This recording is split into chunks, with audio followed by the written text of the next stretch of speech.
Quase todo mundo responde que o oposto de frágil é robusto, resiliente, sólido ou algo do tipo. Mas o resiliente, o robusto e companhia são itens que não se quebram nem se aprimoram. Portanto, você não precisaria escrever nada neles. Você já viu algum pacote com a palavra robusto estampado em letras verdes garrafais? É lógico que o oposto exato de uma embalagem frágil seria um pacote no qual estivesse escrito, por favor, manuseie mal. Ou, por favor, manuseie sem o menor cuidado. Seu conteúdo não seria apenas inquebrável, mas se beneficiaria dos impactos de uma ampla gama de golpes. O frágil é o pacote que, na melhor das hipóteses, sairia ileso. O robusto sairia, na melhor das hipóteses, ileso. E o oposto de frágil é, portanto, o que sai, na pior das hipóteses, incólume. Damos a esse pacote a designação antifrágil. Foi necessário usar um neologismo, porque o dicionário Oxford da língua inglesa não há nenhuma palavra simples ou composta que expresse a condição da fragilidade reversa, pois a ideia de antifragilidade não faz parte da nossa consciência, mas, felizmente, faz parte do nosso comportamento ancestral, do nosso aparato biológico e é uma característica onipresente de qualquer sistema que tenha sobrevivido. Alexandre Silvestrin, o antifrágil. Nasci em Nicholas Taleb, um clássico do desenvolvimento humano e tudo mais, best-seller. E eu escolhi essa passagem porque, cara, tu é um cara antifrágil, na minha visão. O que tu tem a dizer sobre antifragilidade, meu guri? Antifragilidade igual a resiliência. E a resiliência é uma condição que se adquire. Se adquire tomando porrada, né? Tomando porrada. Tu desenvolve. Desenvolve. Eu citei essa passagem, galera, porque nosso amigo aqui tem um projeto bem legal. Nós falaremos sobre o Inspirar 365 aqui. E o Silvestrin é atleta ultramaratonista, 42 anos, pai da Helena, hoje com 5, profissional de educação, proprietário da academia Life Company e coordenador técnico da equipe Life Company Treinamento de Corrida. É idealizador do referido Projeto Inspirar 365, muito além da corrida. Desafio constituído por 365 maratonas, das quais 89 já foram completadas no período de 7 meses. É ultramaratonista com 2 vezes 48K, 2 vezes 84K na TTT, campeão e recordista da Backyard Ultra, realizada pela Gringos Eventos Esportivos aqui em Caxias do Sul, com 247,9 quilômetros em 37 horas. Vice-campeão da UMCC 2021, Ultra Maratona Caminhos Caravaggio, em um quarteto masculino, no percurso de 217 quilômetros. A próxima competição do nosso amigo é a UMCC 217 solo, agora dia 14 de março. Silva, bem-vindo ao Crônicas do Endurance Podcast, uma iniciativa financiada, custeada pela Paquá, que visa chamar a atenção da galera aqui da região para histórias como a sua e de outras tantas pessoas que às vezes passam meio despercebidas naquela confusão que é a timeline, né, das nossas redes sociais, né? Então, a ideia aqui é a gente trocar uma ideia, tu trazer a tua experiência, com base sempre nessa ideia de refletir e ancorar os teus insights. Um pouco de profundidade, vamos sair do raso, né, galera? Vamos aprofundar, porque às vezes a gente sai treinar, tira fotinho, tá pago, mas tá na hora de a gente botar daqui a pouco um pouquinho mais de peso nessa iniciativa. E para agradecer a tua presença aqui e a tua confiança nesse projeto, porque é o primeiro, né, velho? Com certeza. É o primeiro aqui de muitos. Que honra. A honra é minha. Tá aqui, ó, presentinho da Paquá. Muito obrigado, Thiago. Então temos aqui mochilinha e dentro uma camiseta que eu quero que tu moa nos treinos. Muito obrigado. Quero ver essa camiseta rodando vários quilômetros aí em Caxias. Silver, a palavra é tua, velho, porque se deixar eu fico falando o tempo inteiro do podcast aqui. Cara, como que tu começou, velho, a correr? De onde que veio essa história? Sim. Fala aí um pouquinho da tua trajetória. É muito bom, Thiago, poder falar de corrida de rua. Corrida de rua é o esporte que mais cresce no país, esporte que mais cresce no mundo, né? Recentemente foi realizada uma pesquisa em torno de 12, 13 milhões de pessoas, se eu não me engano, praticam corrida de rua no Brasil. Então é um esporte que exponencialmente vem crescendo muito. E eu amo esse esporte, eu gosto, eu trabalho, sou suspeito para falar, né? Eu comecei a correr em torno de 10, 11, 12 anos na escola. Eu era aquele estudante que corria as provas no domingo, ganhava uma medalha e ficava todo orgulhoso na escola, na hora do recreio, que a diretora apresentava para toda a escola o Alexandre Silvestrin, que ganhou tal medalha. Então, de lá vem aquele amor pela medalha, aquele amor que todos nós temos, né? Isso é muito legal. Legal. A medalha é a síntese de uma vitória, né? A vitória na corrida de rua, ela vem de quatro formas, né? Tem 4 formas de se vencer na corrida de rua, no meu modo de ver. A oportunidade em participar é uma vitória, né? O avanço, a melhora, a conquista, né? de melhorar, né? De um dia para o outro. A conquista de ter a capacidade de vencer a prova, também isso é uma condição bacana, né? Então, a corrida de rua ela tem esses nuances, né? E também a corrida de rua, ela nos propicia o melhor de nós, que é a nossa capacidade física e mental. Então, a corrida de rua, ela é capaz de transformar, ela é transformadora. Então, dentro desse contexto, eu desde os meus 11, 12 anos, por volta de 20 anos de idade, eu comecei eu voltei um pouco à corrida de rua, poucas provas, competições, ela não era tão desenvolvida quanto agora. O cenário era bem mais limitado. O cenário era limitado, né? E fazem 12, 13 anos que a corrida de rua voltou na minha vida, trabalhando como técnico, né? Especificamente com o esporte. E fazem 5, 6 anos que eu venho me moldando, né? Como um atleta amador, né? E há 2 anos e meio que eu vim para as ultramaratonas, as provas ultramaratonas. Então, dessa forma, esse é o meu contexto enquanto corrida de rua. Uma crônica. São crônicas. Não, né? São crônicas. São momentos. São momentos. A gente tem a fase, então, do despertar ali no início. Poxa, que legal. Acho que é interessante esse insight da escola, né? Uhum. Tipo, a valorização da performance por parte da diretora, enfim, claro, né, que estimulou. Isso me estimulou, isso me motivou, isso me fez com que talvez eu fosse profissional da área, fez com que eu fosse para a corrida de rua como atleta, vamos dizer assim, amador, e trabalhasse com isso. Certo. E felizmente eu trabalho com isso, sou muito feliz e sou muito... A palavra que eu poderia utilizar... privilegiado. Certo. Privilegiado. Que massa. Trabalhar nessa área. Né? Isso é raro, né? Porque tem tanta galera, hoje em dia, muito se fala de... Né, eu, inclusive, estou passando por alguma coisa nessa ordem de se reposicionar no mercado de trabalho. A pessoa começa, às vezes, com uma atividade e depois vai para outra.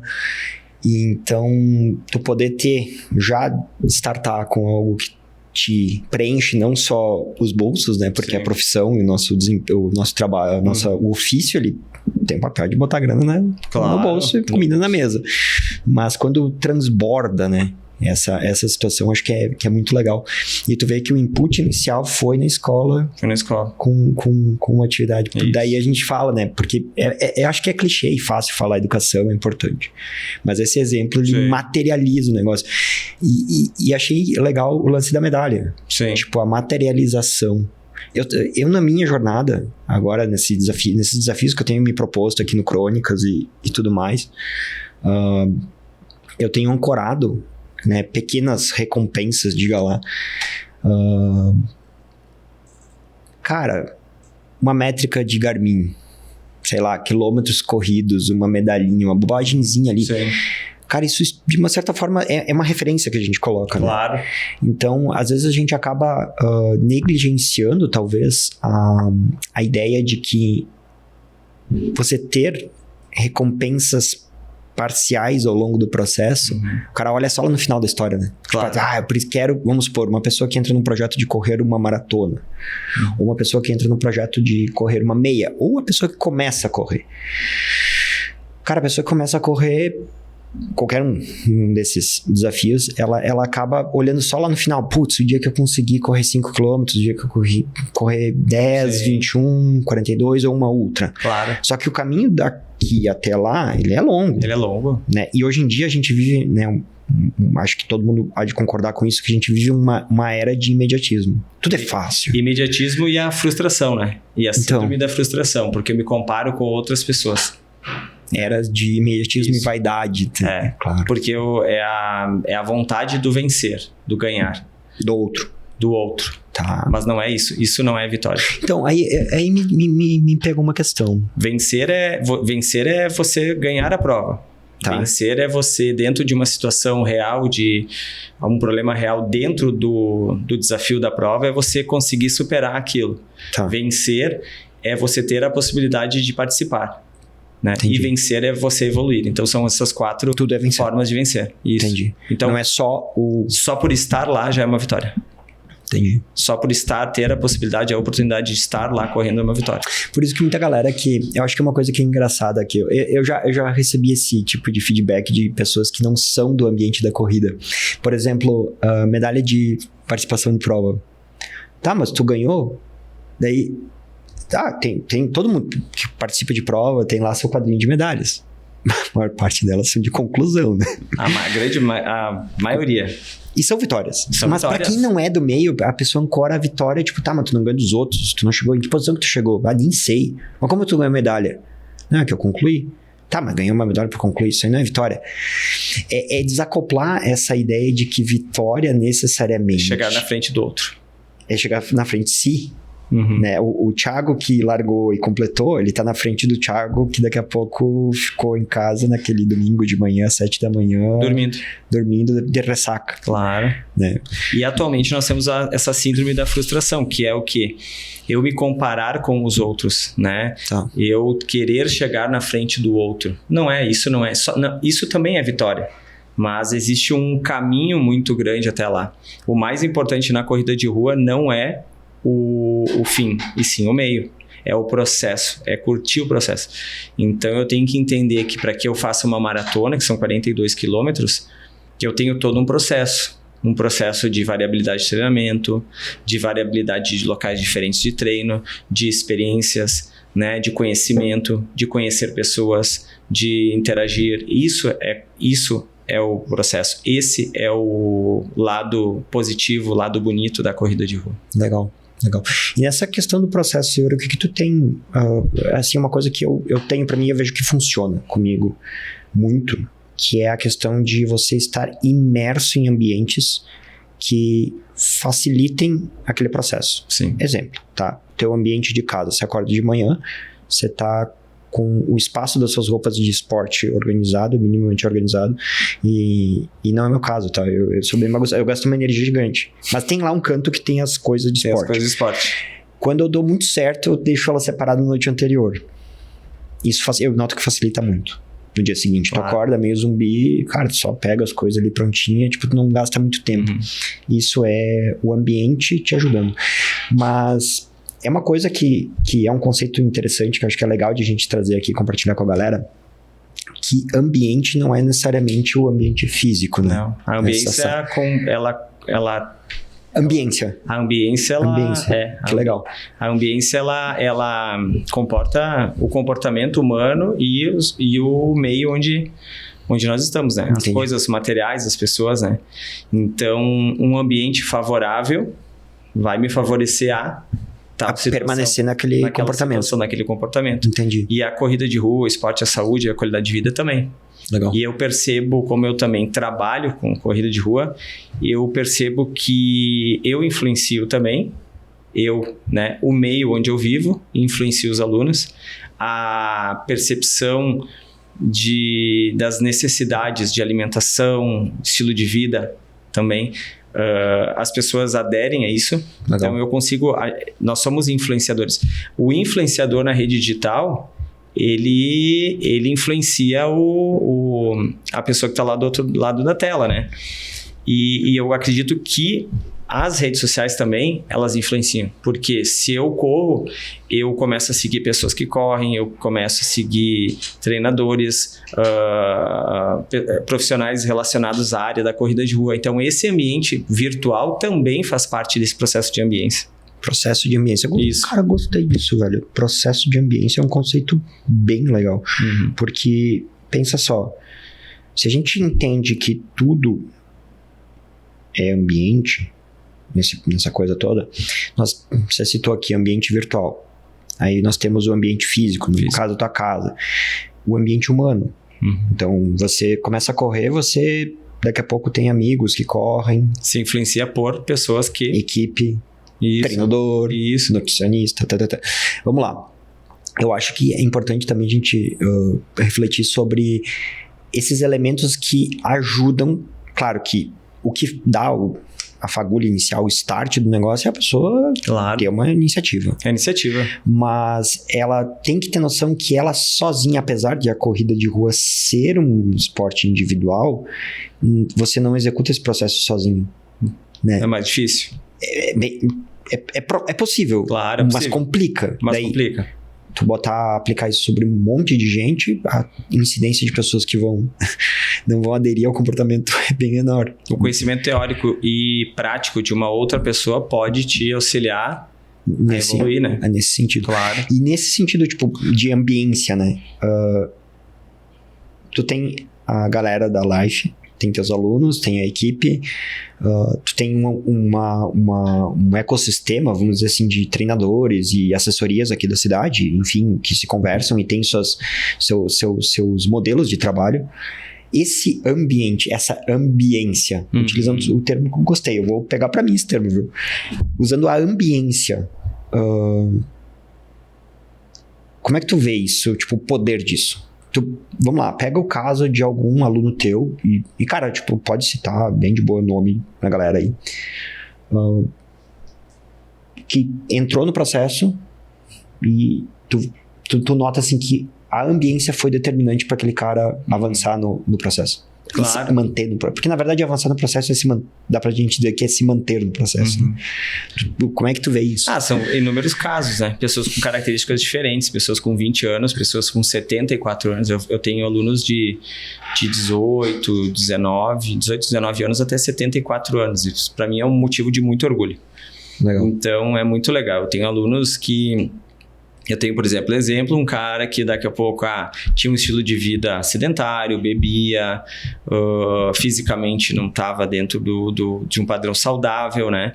E em questão de 2 anos desenvolveu, evoluiu, melhorou o perfil, entendeu que ali que era muito mais gratificante acordar cedo para correr do que dormir tarde depois de tomar todas, né? Então, eu acho que é mais ou menos esse contexto. E a questão, né, de tu estar dentro de um ambiente onde tu tem outras pessoas que visam saúde. Eu acho que é muito saudável isso. Então, eu tenho exemplos, né? Eu tenho o exemplo, a Sandra, uma pessoa de 74 anos. Se você olha para a Sandra, né, você vai olhar para ela e vai dizer, não, essa mulher não tem 74 anos. E é uma mulher de 74 anos que faz todo um trabalho, uma preparação, que tem consciência, né, da importância da prática regular do exercício físico, que tem consciência de uma alimentação saudável, de um estilo de vida saudável. É uma pessoa que treina a musculação 3 vezes por semana, é uma pessoa que treina a corrida 3 vezes por semana, com 74 anos. É a professora Sandra. Professora Sandra. Querida. Sim, ela foi minha professora. A professora Sandra, cara, eu conheço ela. Então é um exemplo Olha muito só legal. Que legal. É uma pessoa, então é muito legal.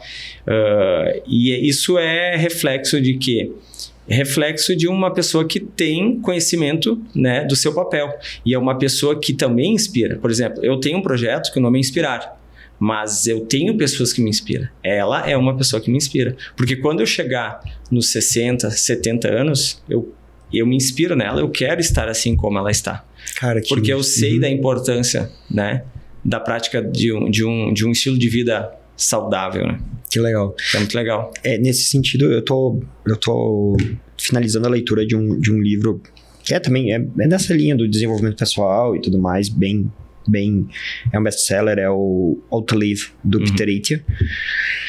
Nesse livro, cara, a abordagem, o Peter Attia, ele é pra quem não conhece, enfim, fica realmente a dica, dá um Google aí, pesquisa, que vale a pena. É uma leitura que com certeza vai agregar muito na tua qualidade de vida. O Peter Attia, ele é um médico que resolveu se especializar em longevidade. Então, a entrega dele é assim, olha só, eu tenho aqui 36 anos e eu quero viver bem a fase final da minha vida. E aí tem uma coisa louca, né, cara? Porque na nossa cultura, é uma impressão que eu tenho, eu acredito que ela seja bem sólida, ela seja palpável. Falar de morrer é meio, parece que tá traindo, né? A gente não fala de morte. A gente não fala de morte. A gente não fala, tipo, cara, tem um ditado que eu já ouvi falar, quando você pergunta, tu tem certeza de alguma coisa? A pessoa responde de brincadeira, a única certeza que tem é que eu vou morrer. Eu vou morrer. É o máximo que a nossa cultura chega de uma lógica estoica, né? O memento mori. Sim. Que tu vai morrer. É a única coisa dada e certa. Nem, assim, é certo que tu vai, não quando. É o mais certo que tem na vida, né? Adianta. Exato. É o fim dela, né? E, cara, isso pode dar muita gente que pode estar escutando isso, pode gerar uma ansiedade, pode gerar algum desconforto, mas a gente precisa encarar isso de frente. Claro. E esse médico, Peter Attia, ele propõe essa reflexão. Esse livro eu tô terminando de ler. Assim que eu terminar de ler, eu quero fazer um reviewzinho e gravar e colocar aqui no Crônicas. Porque uma das coisas que eu pretendo fazer nesse projeto é justamente isso, Silver. Ler obras, decupar essas obras, dar uma digerida, porque isso aqui não tem problema de ter spoiler. Claro. Na verdade, quanto mais spoiler tu tiver desse livro, melhor, porque tu vai aproveitar mais quando você se debruçar sobre ele. É isso, é uma coisa que eu conto como certo pro público aqui do Crônicas. Leiam. Vamos ler, galera. Lê. Não precisa ser um nerd cracudo de biblioteca. Mas o hábito, né, da leitura. Cara, 10 páginas por dia, 5. Lê um pouquinho por dia. É uma modulação ambiental. Claro. O ambiente de informação, ele acaba tendo um componente de modulação no sentido de que tu lê um insight desse, tu vê, cara, acho que eu vou botar uma colherinha a menos de açúcar no café. Claro. Daqui a pouco eu vou... Um exemplo é esse, mas existem outras, né? N formas. Expande, né? Sim. E ele fala, o Peter Attia, muito sobre a ideia de envelhecer bem, tipo assim, morrer, né? O que ele defende, assim, é morrer o mais tarde possível e o mais rápido possível. Tipo, tu não passar por aquela agonia que é muito comum. Claro. Né? Que, tipo, sei lá, pessoas que passam 5, 10, cara, 15, 20 anos, às vezes, agonizando. Com uma condição física. Ou nem agonizando, talvez uma condição física um pouco... Não, né? Eu tô falando do pior cenário. No caso, mas assim, sem autonomia. Sem autonomia. Estamos falando de liberdade. Sim. A pessoa ter liberdade no mercado, pegar duas sacolas e compra e voltar pra casa. Claro. Sem precisar que alguém faça isso por ela.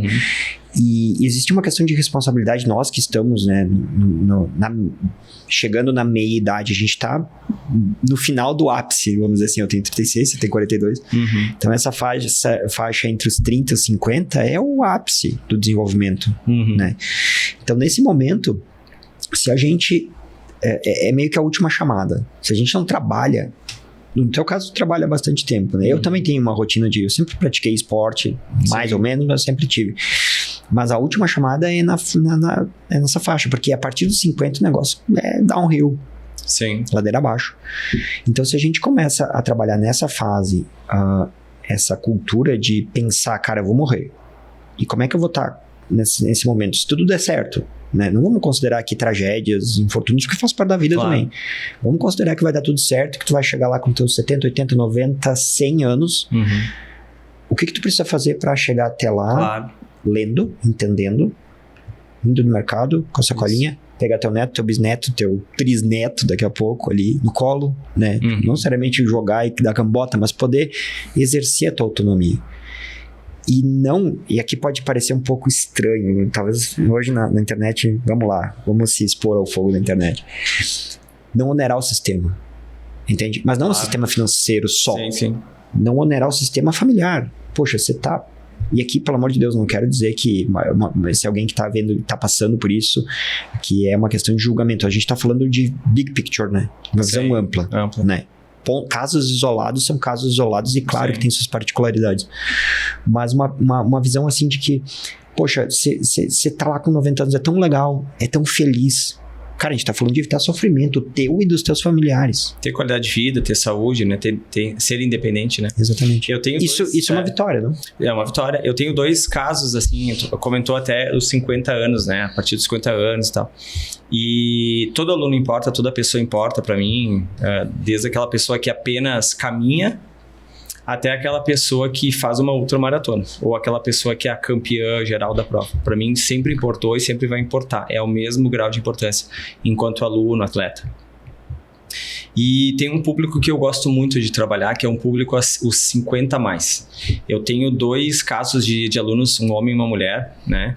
Com 57 anos ambos. E o resultado que ambos obtiveram é muito bacana. Claro, depende de um bom planejamento, claro, né? Um planejamento que seja viável, que dê resultado, mas seja viável e seja seguro. Mas depende única e exclusivamente da pessoa, né? Eu digo que 1% do resultado é meu, mas os 99% é daquela pessoa que acorda cedo e vai lá, né, e investe dinheiro financeiramente, né, investe dinheiro, investe tempo, né. E eu tenho 2 casos muito legais. Eu tenho outros casos, mas eu tenho 2 casos, exemplos, assim, de pessoas que... uma que treina comigo há 10 meses, por exemplo, e não falhou um treino. Em média, 3 treinos de corrida e 3 de musculação. E um exemplo de um homem que treina comigo há 4 meses... de 4 a 5 meses, e que vem tendo um resultado extraordinário na parte física, condicionamento físico e anímico também, né? Porque o corpo desenvolve, mas a mente vai junto, né? Então, a autoestima, né? O esporte, a atividade física, ele trabalha o corpo, mas ele trabalha a mente também, né? Vem a reboque essas coisas. Vem junto, né? É uma bola de neve, né? Então, é muito legal. Eu trabalho com diferentes faixas etárias, mas essa faixa etária 50 a mais é muito bacana. E as pessoas não têm noção do poder que é de um bom planejamento, de variabilidade, variar os estímulos, né? O trabalho aeróbico, o trabalho de força, o trabalho de mobilidade, flexibilidade. Se a gente conseguir no ser humano incluir esses 3 fatores, né? Legal. Força, o fator cardiorrespiratório e o fator mobilidade / flexibilidade, é uma garantia de uma qualidade de vida e de uma saúde, né? E uma longevidade muito maior. Tu tá falando a mesma coisa que o Peter Attia falou no livro dele. Uhum. Ele diz... eu não sei se tu leu esse livro, tu não conhece. Então, tu poderia ter escrito o livro, Silvio. Porque é exatamente isso. Claro que o Peter, ele traz... Sim, são uma abordagem diferente. Não, a abordagem é a mesma. Ele só recheia com artigos científicos. Claro. Tu tá usando a tua evidência anedótica, a tua experiência. Sim, experiência, né? Prática. Mas ela reverbera em quem produz ciência. Claro. Porque o que acontece? Ele defende que...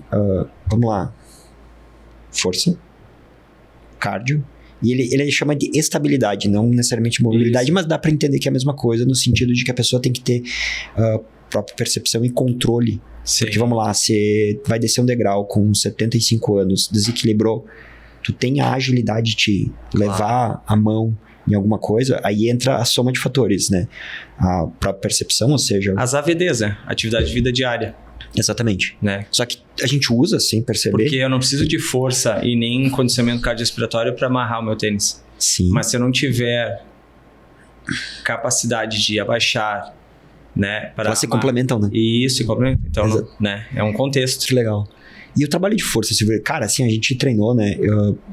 Eu tive a orientação do Silvio por um tempo ali no início do ano passado, antes de começar o voluntariado. Eu tava fazendo a planilha com ele. E foi muito legal, cara, a experiência que eu tive com os treinos de força. Eu achei da hora a tua abordagem no sentido de focar na força. E eu vejo que no Endurance existe, às vezes, um pouco de resistência da galera. Sei lá, tem medo de ficar pesadão. O cara pensa em treino de força, já pensa no, sei lá, numa fisiculturista. Vou fazer força, eu vou ficar aqui. Vou virar o cara... Pessoal, vou perder...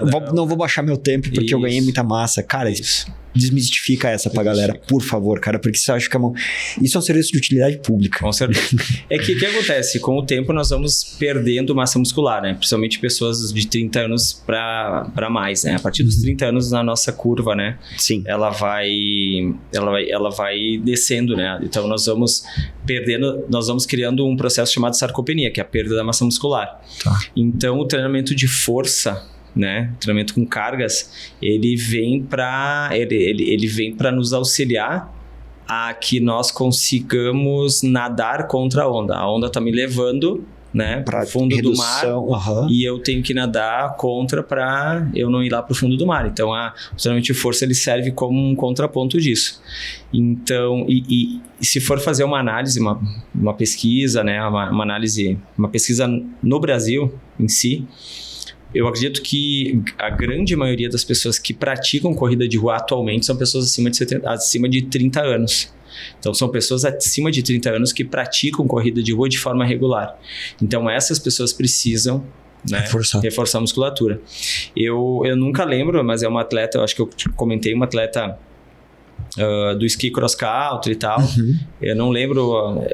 É uma atleta que ela foi multicampeã olímpica, multicampeã mundial também, né?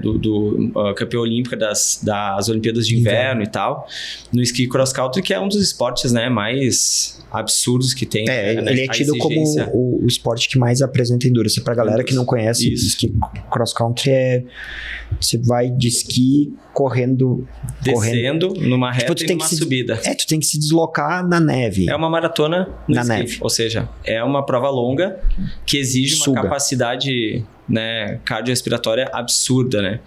E essa atleta com 37, 38, 39 anos participou, eu lembro que ela havia participado de uma Olimpíada de Inverno. E ela foi questionada sobre a preparação, sobre o treinamento dela. E ela foi muito enfática, né? O percentual do treinamento dela, né? Das variáveis, né? Força, técnica e tal. A questão da técnica, ela reduziu, né? Para aquela competição de forma muito, muito ampla. E ela aumentou o trabalho a nível muscular, ou seja, o trabalho para ganho de massa muscular justamente para compensar aquela perda. Porque ela já desenvolvia, né? O sistema cardiorrespiratório também, né? A gente vai perdendo. E ela tinha muito desenvolvida a técnica, só que ela deu mais ênfase para o trabalho de força muscular, potência muscular, né? Legal. Então é muito legal. E principalmente quem faz provas mais longas, por exemplo, meia maratona ou ultramaratona, não adianta, é necessário, né?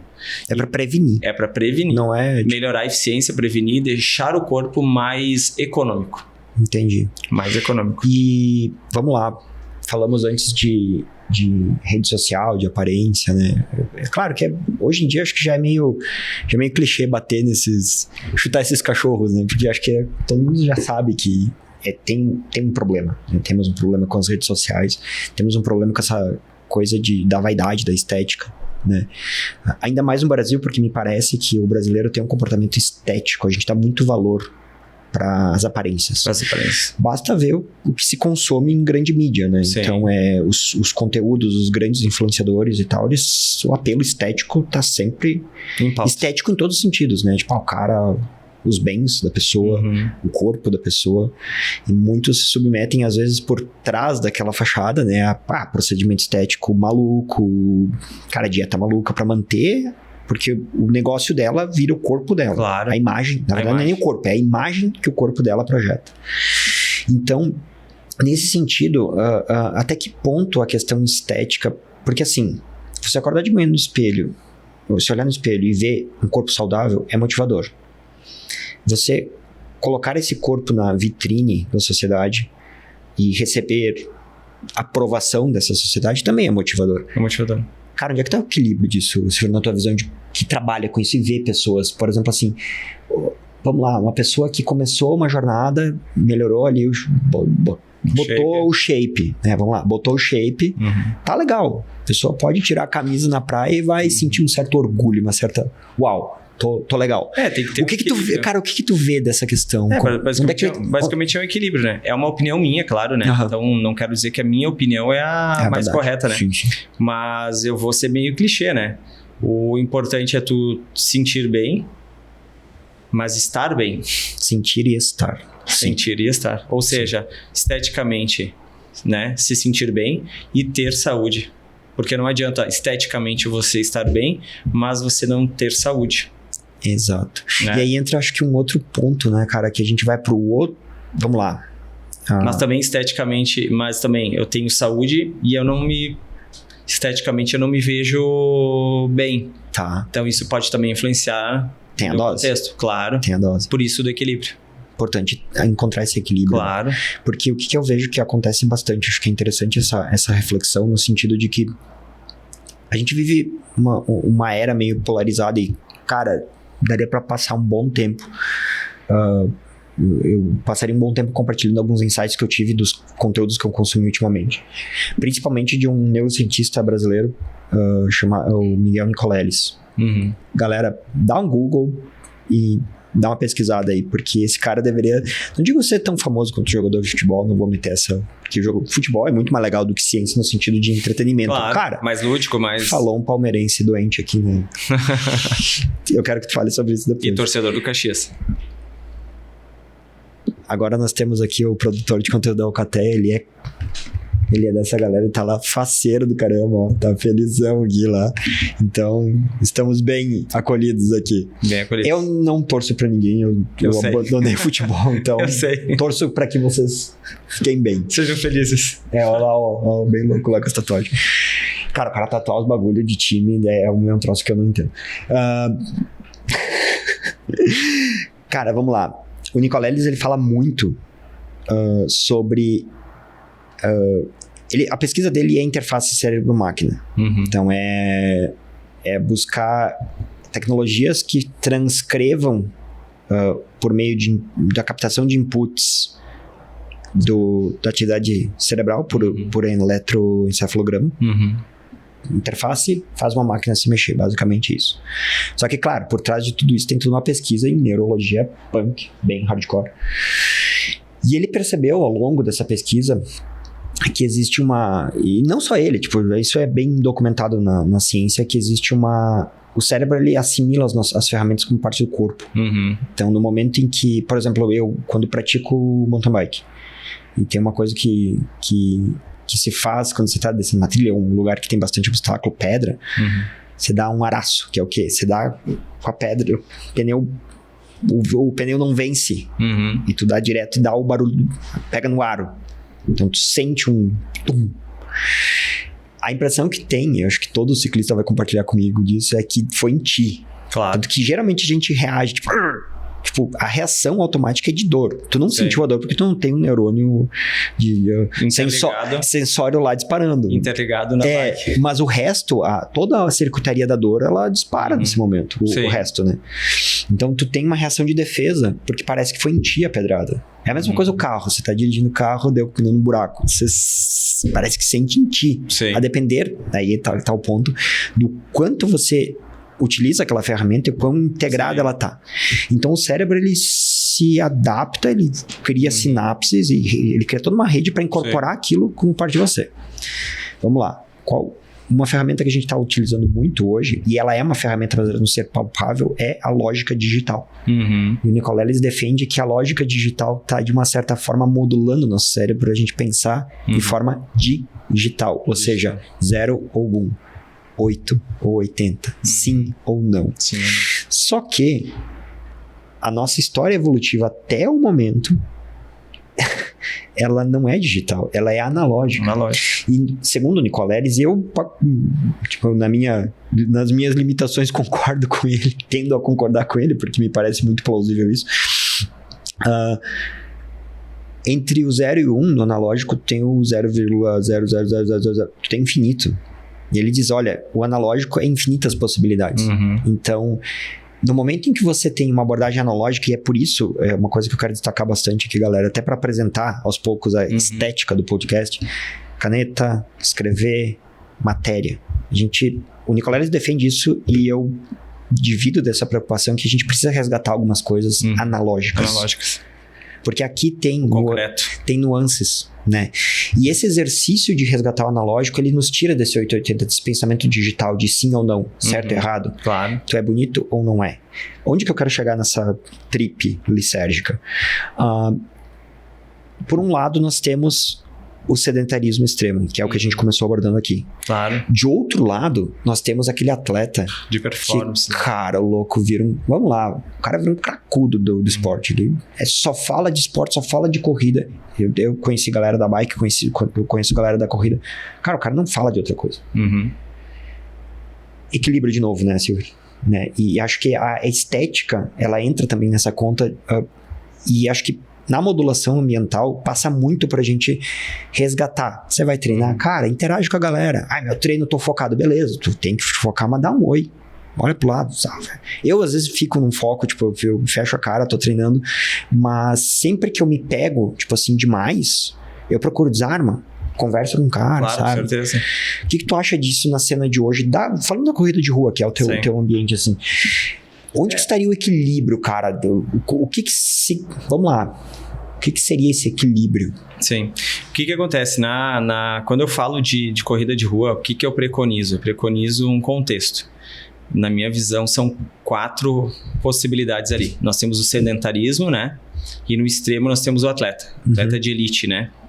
Atleta que compete, que vive do esporte, de patrocínios, patrocinadores, cenário estadual, nacional, mundial, né? Ele ganha a vida com isso. Okay. Então, são os 2 extremos, o 1 e o 4. O 2 é aquela pessoa que pratica atividade física. Ela vai 2 vezes por semana na academia. Tá. E o que eu preconizo é o que eu chamo de mini atleta, entre aspas, que é aquela pessoa onde eu mudo o estilo de vida. Né? Que ela literalmente muda o estilo de vida, que a gente cria uma variabilidade de estímulos, de modalidades, um trabalho de reforço, um pilates, especificamente a corrida de rua, né? Então a gente tem esse cenário. No cenário atual, nós temos pessoas diferentes, pessoas que já têm mais experiência e pessoas que já vão vindo. A corrida de rua, dentro da educação física, né? Dentro da prática de modalidades relacionadas ao exercício físico, nós temos 2 conceitos. Nós temos o conceito da tendência e o conceito da moda. A tendência é aquilo que veio e ficou. Musculação, treinamento com pesos, é tendência. Certo?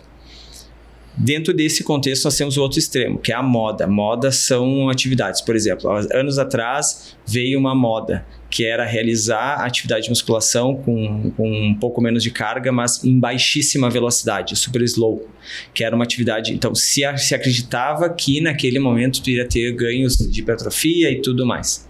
Se acreditava que o Pilates poderia ser uma moda. Se acreditava que o CrossFit poderia ser moda. Mas o CrossFit não é moda. O CrossFit é tendência.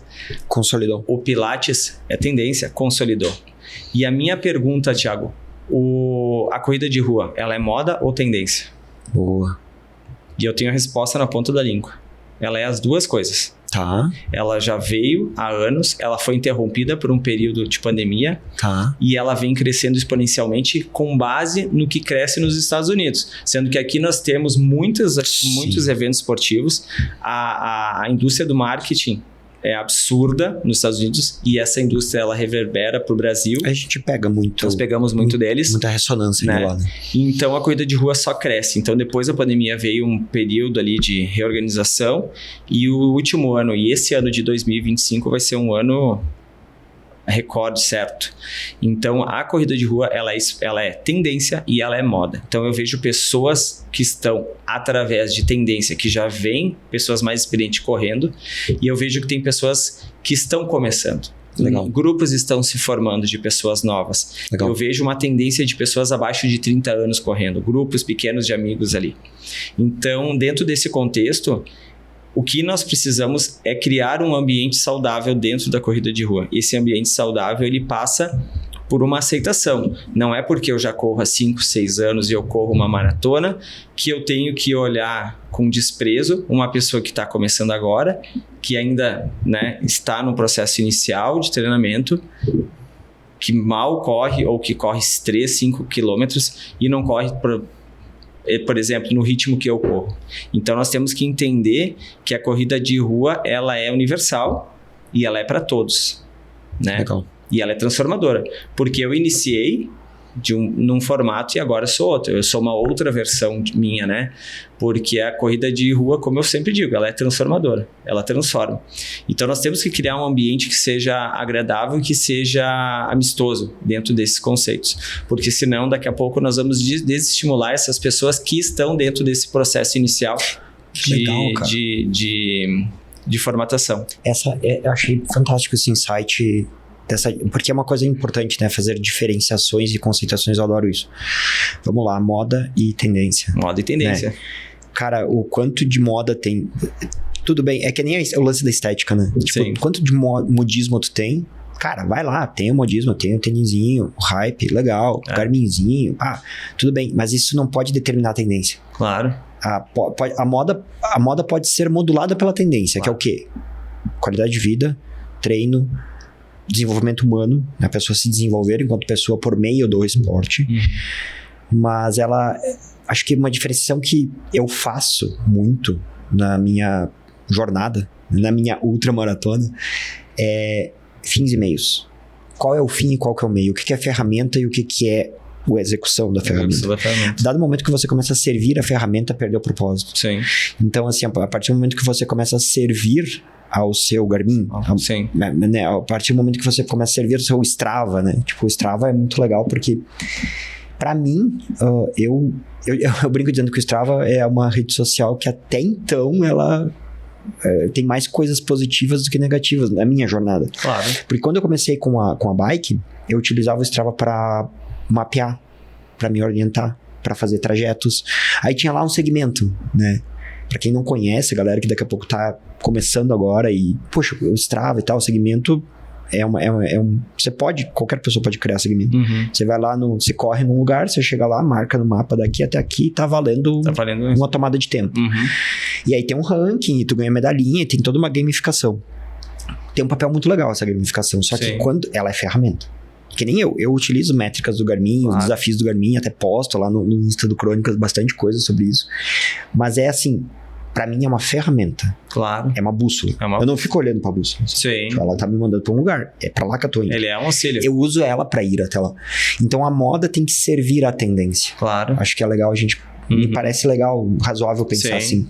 Tipo, poxa, você vai comprar um tênisinho, você vai se inscrever na prova bacana, você vai fazer a parada legal, você vai performar, você vai pegar troféuzinho. Da hora. Isso é moda. Isso tem que servir a qual? A tendência, que é a sua prática, a sua rotina de treino, né? Que é o tal do processo que nós começamos conversando. Se o processo serve à moda, parece que ele fica sem conteúdo. Sem nexo, sem conteúdo. Ele não cumpre mais função, Com porque certeza. ele fica em si mesmo, né? Sim. E aí, tu abre espaço pra vaidade, ego, brigas de... o cara é da assessoria tal, não gosta daquela galera, não sei o que, começa a fofoquinha. Não pode ser assim, né? E grupo de WhatsApp e derretimento de reputações. Mas em próprios grupos mesmo, né? É importante essa aceitação de pessoas que estão iniciando, eu acho que isso é fantástico, cara. Isso acolher é as pessoas. É. Porque é ali que tá a base. E a corrida de rua é que nem o Whey Protein, né? Atualmente. Era bonito tomar Whey Protein. Todo mundo tomava Whey Protein. Agora é a vez da creatina, né? Creatina é a menina da vez. É a bola da vez. É a bola da vez. Mas o que acontece? A corrida de rua virou isso. Virou aquele esporte. O que acontece? As pessoas olham pra mim e elas me veem como... Me ligam diretamente agora à corrida de rua, ainda mais, né, com base no projeto que eu tenho, no que eu já venho trabalhando há anos, né? Então as pessoas acreditam que eu passo 24 horas por dia correndo. É muito curioso. Então elas têm essa visão do Alexandre, essa visão de corrida de rua. E é curioso porque eu conheço pessoas que eu nunca imaginei que estariam correndo e que me olhavam dessa forma e que atualmente correm. Então é muito curioso isso. Cumpre o papel. Claro. Eu inspirei, tu inspirou, o marketing esportivo inspirou, as redes sociais, o meio onde a pessoa daqui a pouco, né, convive, o ambiente inspiraram, o ambiente inspirou essa pessoa. Então é muito curioso. Então pessoas que eu não imaginava que iriam para o esporte, iriam aderir a esse estilo de vida, eu não diria nem esporte, eu diria estilo de vida. né? Entendi. Agora estão praticando corrida de rua. É muito legal. Legal. É muito legal. Legal. E eu me sinto, assim, é uma coisa importante falar, eu me sinto extremamente privilegiado, eu falei essa palavra antes, porque eu trabalho dentro de um ambiente, né, saudável, feliz, bacana, que eu tenho certeza que eu consigo, dessa forma, muitas vezes mudar a vida de uma pessoa para melhor. E não é só não é uma mudança física corporal, né? Não é uma mudança só na saúde física, e sim na saúde mental. Legal. É muito legal. Legal. Eu acho que é importante a gente fazer um fechamento no sentido de que se porventura quem tá aqui assistindo não pratica esporte, daqui a pouco tá olhando assim, meu Deus, do que vocês estão falando, né? E a gente falou de números aqui que podem assustar. Uhum. Que nos treinos dos seus alunos, da Sandra, ela treina tantas vezes e daqui a pouco a pessoa que não faz nada olha cara, não consigo treinar uma, velho. Daí entra aquela lógica 880, aquela lógica de comparação. Uma senhora me dá na cabeça em número de treino. Cara, a jornada é individual. O meu maior objetivo no projeto Inspirar, por exemplo, é dizer pro Thiago, pô, eu corro uma maratona por dia. Eu corro 4 horas todo dia, né? Se eu corro uma maratona todo dia, por que tu não consegue 3 vezes por semana, 30 minutos, fazer alguma atividade física? E não precisa ser a corrida, pode ser uma caminhada, pode ser uma natação, uma bicicleta, alguma coisa. Então, a ideia é colocar nas pessoas, né, impactar, para fazer com que as pessoas tenham aquela percepção. Opa, mas ele faz tudo isso, ela faz tudo isso, a Sandra faz tudo, né? Por que eu não posso fazer? Certo. Então, é que a pessoa olhe para si mesma, perceba, né, e comece. E aí tem uma coisa que acho que é importante a gente deixar claro, né? Porque entra aquela coisa, mas eu não quero fazer, todo mundo é livre para fazer o que quer. Só que a gente não pode viver imaginando que o universo, o mundo, os fatos, eles são alheios ao que você quer. Claro. Então é fato que se você não se exercitar e se você não cuidar da sua saúde, você muito provavelmente vai pagar um preço. Daí existem aquelas evidências anedóticas, né? Mas tem um senhorzinho lá que fuma e bebe e não sei o que, e tem 120 anos. No livro do Peter H, ele tem o início do livro é com centenários, e muitos deles são pessoas que, cara, não faziam nada, fumava e bebia e tinha 120 anos. Então, só que daí é aquela coisa que é um cherry picking, né? Que o cara escolhe numa amostragem. Claro. E aí, quando você pensa que o nível de letramento científico da nossa população é baixíssimo, essa lógica científica do tipo, gente, isso aqui é só tu tá pegando exceção. Mas se deu certo pra ele, vai dar pra mim. Vamos falar a real, a gente tá falando de probabilidades. Existe uma chance? Existe. De tu poder ficar fumando e metendo louco a vida inteira e chegar com 120 anos bem. Existe uma chance. Mas eu não vou ficar esperando. Mas é melhor... Qual a tua aposta? Então, assim, eu não vou esperar pra ver o que dá. Na dúvida, porque na hora que tu chegar lá e tu descobrir, não vai dar... Opa, então eu vou voltar. Eu não vou esperar. Volte as casas. Não volta. A vida não... É uma ultramaratona em um sentido único. Claro. Que a gente falou antes. Tá lá. Caixãozinho. O Cortella brinca dizendo, né, que a diferença era um defunto, que ele fala, o cara treinou a vida inteira e morreu, era um defunto saudável. Eu achei engraçada essa brincadeira do Cortella, mas ela me parece um pouco adaptativa, porque, cara, talvez o fato dele ser um defunto saudável significa pessoas chorando com menos intensidade no velório dele. Porque ele não demandou daquelas pessoas uma longa jornada de convalência. Sim. A pessoa sofrendo no hospital. Ele partiu em paz. E as pessoas vão ficar com as memórias boas, vão ficar aquela coisa, meu Deus, ainda bem que ele partiu, porque estava sofrendo, eu sofrendo, tudo. Eu perdi um amigo por câncer, novo, né? Dá pra dizer que foi uma fatalidade, muito fora da curva, assim. Ele passou 2 anos lutando contra o câncer. Ele era uma pessoa extremamente saudável, forte. Cara, é muito doído. É doído. A jornada. Essa fase. A gente romantiza o comer, a gente romantiza o beber enlouquecidamente. Então, a proposta aqui não é, claro, de novo, não é ser uns cracudos do fitness e tal, que não... Não, velho, não é isso. Tudo com equilíbrio. Mas botar na balança que existe isso. Que existe esse fator, né, de sofrimento. Mas nós estamos falando de um contexto, né? De um contexto. Mas eu vou partir de um outro contexto diferente. Eu tenho 50 anos, eu vou ter 50 anos e, com 50 anos eu passo daqui para outro plano. E uma pessoa também com 50 anos passa daqui para outro plano. Ok. Beleza. A diferença é que eu tive um processo, sempre treinei, vida saudável, tenho uma filha de 5 anos, né? Pude dar o exemplo para ela, participei de todo um processo, o meio, conheci pessoas, viajei, adquiri saúde, experiência, orgulho, né? E a outra pessoa também.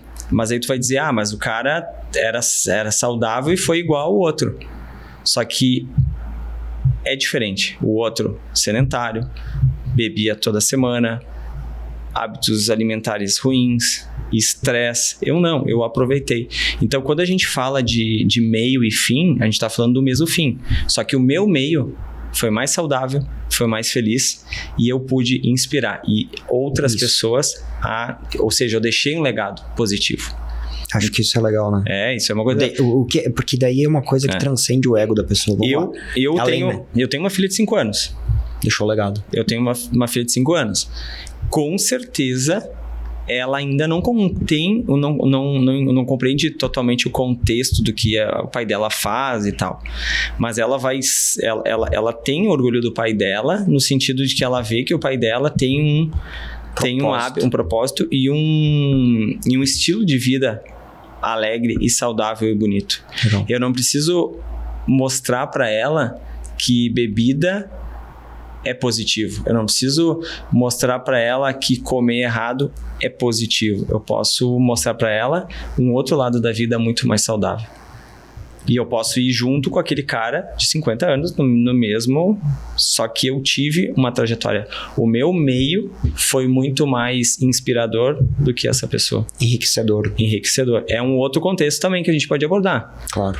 Então, não importa se a pessoa vai ter uma longevidade, uma qualidade de vida, o importante é que eu, enquanto estive aqui, fui capaz de passar isso para outras 3 pontinhos. Isso. Que legal. Fechando, qual que é a tua referência? Cara, ou quais são as tuas referências? Vamos lá, tipo... Eu tenho pessoas, nomes... eu tenho uma referência... O que te inspira? Eu tenho uma frase. Se você quer ser bem-sucedido, precisa ter dedicação total, ir até o seu último limite e dar o melhor de si. Legal. Então, essa é a minha referência. Ayrton Senna. Desde criança. Eu lembro que eu sofri muito, como grande parte dos brasileiros, e todos os dias eu lembro do cara. Todos os dias. Tu vê que, tipo, ficou a imagem do Ayrton... vencedor, uma pessoa que superou. E a gente tem na nossa cultura, no Brasil tem uma coisa meio... É a síndrome de Guaipeca, de tipo, a gente sempre perde. Aí quando surge um expoente, a gente perdeu o cara, mas...